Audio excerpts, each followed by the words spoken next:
آج ہمارے لوگ کہتے ہیں یار انویسٹمنٹ کرنی چاہیے موقع پر ہیں، پیسے لگانے چاہیے صحیح آئٹم پر، جدھر نفع ملے چھوڑنا نہیں چاہیے، صحیح ڈیسیشن لوگے تو جناب نفع ملے گا۔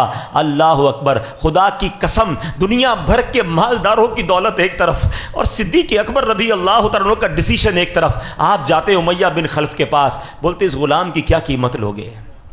یہ غلام مجھے دے دو، بہت مارتا تھا نا، یہ بتاؤ یہ غلام کتنے کا مجھے دو گے؟ وہ امیہ کہتا ہے میں مثال دے رہا ہوں آج کے دور کے حساب سے 10,000 روپوں کا دوں گا۔ کہا ٹھیک ہے 10,000 میں ڈن ہوا؟ کہتا نہیں 20,000 میں دوں گا۔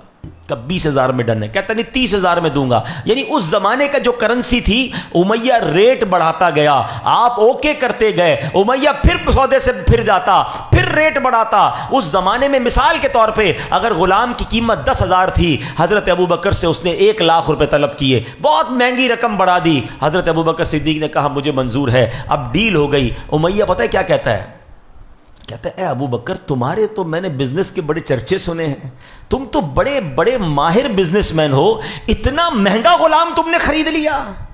آئے ہائے، سنو حضرت ابو بکر کا جملہ، کہتے تم اس کی قیمت کیا جانو امیہ، تم اس سے زیادہ مانگتے، میں اس سے زیادہ تمہیں رقم دیتا۔ اے میرے پیارے اسلامی بھائیوں، وہ ہستی جو تپتی ریت پر بھی احد کے نام نعرے بلند کرتی رہی، وہ ہستی جس کو کافر مارتے تھے کہ اللہ کے نبی کا انکار کرو، وہ غلام ہونے کے باوجود اللہ احد ربی اللہ کے نعرے بلند کرتا تھا، جس کو حضرت ابوبکر صدیق نے خرید کر اب امیہ بن خلف سے آزاد کیا۔ یہ کوئی اور نہیں ہے، یہ بھی کسی اور کی بات نہیں کر رہا، ہم سب کے امام، عاشق کے امام، مؤذن رسول حضرت بلال حبشی رضی اللہ تعالیٰ عنہ کی داستان ہے۔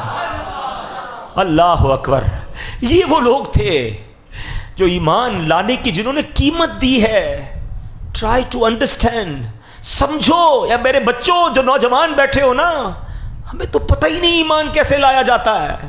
میں اور آپ اللہ کا جتنا شکر ادا کرے کم ہے کہ ہم مسلمان گھرانے میں پیدا ہوئے، ہمارے ماں باپ مسلمان، ہماری اور آپ کے کانوں نے پہلی آواز جو سنی ہے وہ اللہ اکبر سنی ہے۔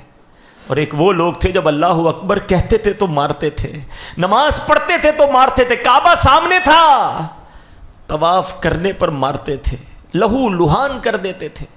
صحابہ کرام کو بڑا ستایا گیا پیارے اسلامی بھائیوں، چٹائیوں میں باندھ کر دھونی دی گئی ہے، دھوئیں میں دم گھٹایا گیا، ڈبکیاں دیتے تھے، مگر ایسا لگتا تھا کہ جان چلی گئی پھر چھوڑتے تھے۔ ذرا سوچئے میرے پیارے اسلامی بھائیوں، یہ کیسی داستان ہے۔